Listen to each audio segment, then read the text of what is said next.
The richest man in Babylon. यह एक ऐसी किताब है जो हमें हजारों साल पुराने बेबीलोन के जमाने में ले जाती है, लेकिन इसके अंदर छिपी सीख आज भी उतनी ही पावरफुल है जितना कि उस समय में थी। इस किताब के राइटर इस कहानी के माध्यम से हमें यह समझाने की कोशिश करते हैं कि अमीर बनने का रास्ता किसी किस्मत या चमत्कार से नहीं, बल्कि सही आदतों और समझदारी से होकर जाता है। यह किताब सिर्फ पैसे के बारे में नहीं है, बल्कि एक ऐसी सोच के बारे में है जो इंसान को आर्थिक रूप से मजबूत बना सकती है। नमस्कार दोस्तों, आप देख रहे हैं थॉट वाला। अगर आपको वीडियो पसंद आती हो तो वीडियो को लाइक करना बिल्कुल भी ना भूलें और चैनल को सब्सक्राइब करके रख लीजिए। दोस्तों, कहानी की शुरुआत होती है दो दोस्तों से जो अपनी जिंदगी में बहुत परेशान हैं। वे दिन रात मेहनत करते हैं, लेकिन फिर भी उनके पास पैसा नहीं टिकता। उनके मन में एक सवाल बार बार आता है कि आखिर कुछ लोग इतने अमीर कैसे बन जाते हैं, जबकि बाकी लोग हमेशा संघर्ष ही करते रह जाते हैं। इसी सवाल का जवाब ढूंढने के लिए वे अपने एक पुराने दोस्त के पास जाते हैं जो अब शहर का सबसे अमीर आदमी बन चुका है।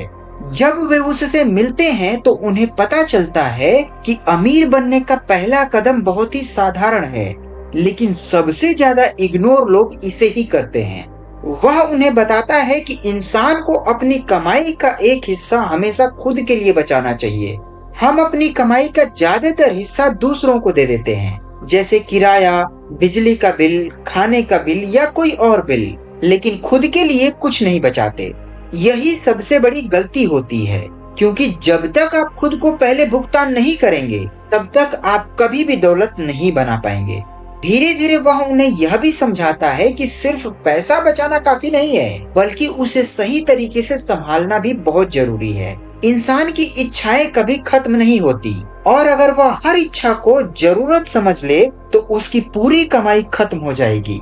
इसलिए जरूरी है कि हमें अपने खर्चों को कंट्रोल करना सीखना होगा और सिर्फ उन्हीं चीजों पर खर्च करना होगा जो वास्तव में जरूरी हैं। इसके बाद वह एक और महत्वपूर्ण बात सिखाता है कि पैसा अगर सिर्फ बचा कर रखा जाए तो वह बढ़ता नहीं है। असली खेल तब शुरू होता है जब आप अपने पैसों को काम पर लगाते हैं। जब आपका पैसा आपके लिए काम करना शुरू कर देता है, तब धीरे धीरे आपकी दौलत बढ़ने लगती है। यही वो मोड़ होता है जहाँ एक आम इंसान और एक अमीर इंसान के बीच फर्क पैदा होता है। तो दोस्तों, अभी तक आपने क्या सीखा कि सबसे पहले आप खुद को पे करेंगे, चाहे आप पैसा कहीं से भी लाते हो।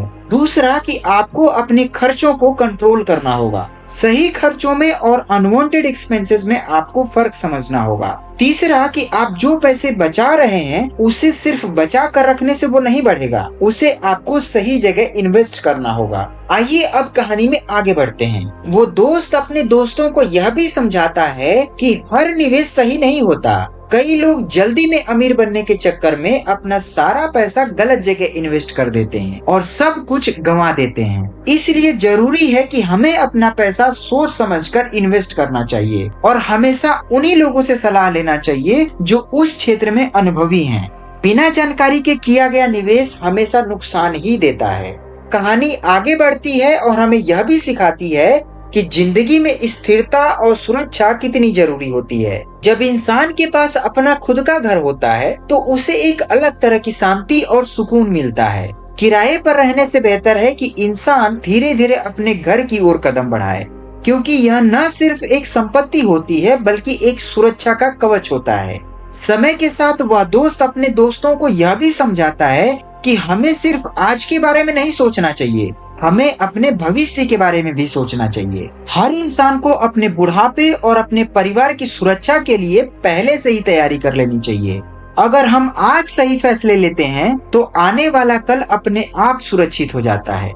आखिर में सबसे गहरी बात यह सामने आती है कि इंसान की सबसे बड़ी संपत्ति उसकी खुद की क्षमता होती है। अगर आप खुद को बेहतर बनाते रहेंगे, नई नई चीजें सीखते रहेंगे और अपनी स्किल को बढ़ाते रहेंगे तो आपकी कमाई अपने आप बढ़ती रहेगी। जो इंसान सीखना बंद कर देता है उसकी ग्रोथ वहीं रुक जाती है। देखिए, अमीर बनना कोई जादू नहीं है, बल्कि यह छोटी छोटी आदतों का नतीजा होता है। अनुशासन, धैर्य और सही सोच के साथ कोई भी इंसान अपनी आर्थिक स्थिति को बदल सकता है। यह किताब हमें यह सिखाती है कि पैसा कमाना स्किल नहीं है, उसे संभालना और बढ़ाना एक कला है, और जो इस कला को सीख जाता है वही असली मायने में अमीर बनता है। तो दोस्तों, आपने इस ऑडियो बुक से क्या सीखा कमेंट में जरूर बताएं। और अगर आपको वीडियो पसंद आई हो तो वीडियो को लाइक करते चले और चैनल को सब्सक्राइब करके रख लीजिए। नाउ मुझे दीजिए इजाजत, मिलते हैं एक नई वीडियो में एक नए नॉलेज के साथ। तब तक के लिए जय हिंद।